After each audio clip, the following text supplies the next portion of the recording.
গাছ কোথায় লাগানোর কথা ছিল, কত গাছ লাগানোর কথা, কত গাছ লাগিয়েছে, এই খবরটা যে দেশের প্রধানমন্ত্রী রাখে, আপনার কি মনে হয় আগামী দিনে কেউ এখানে ফাঁকি দেওয়ার সুযোগ থাকবে? ডিটেলস রিপোর্ট আসতেছে। আমি আবারও রিপিট করতেছি, প্রত্যেকটা ইউনিয়নের ওয়ার্ড পর্যায়ে আমাদের অফিসার রয়েছে, যেখানে যারা ক্ষতিগ্রস্ত হয়েছে, যেই ধরনের কৃষকই হোক, হোক সে মৎস্য, হোক সে সবজি চাষ, হোক সে ধান, হ্যাঁ, হোক সে নারিকেল চাষ, সুপারি চাষ, ইভেন পান চাষ, সবাইকে কিন্তু আপনারা জানেন আমরা তাদেরকে কৃষি কার্ডের মধ্যে আমরা ইন করিয়ে ফেলছি, একদম সেপারেট করে। সো যারা যারা ক্ষতিগ্রস্ত হয়েছে, সরকার তাদের সাথে সহযোগিতার হাত বাড়ানোর জন্য প্রস্তুত আছে। ওইভাবে আমাদের এগিয়ে যাচ্ছি, আমরা লিস্ট আমাদের তৈরি হয়ে যাচ্ছে ইনস্ট্যান্টলি।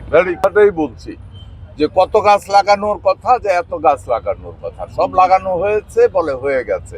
আমি বলি যে আমরা পিছনে দ্বিতীয়বার কিন্তু এটাতে ইনকোয়ারি আসতেছে।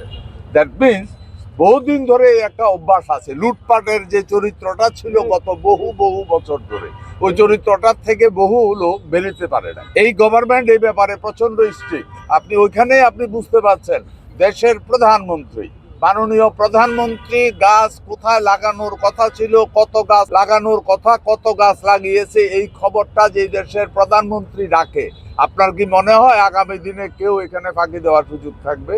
ইনশাল্লাহ কোনো সুযোগ থাকবে না।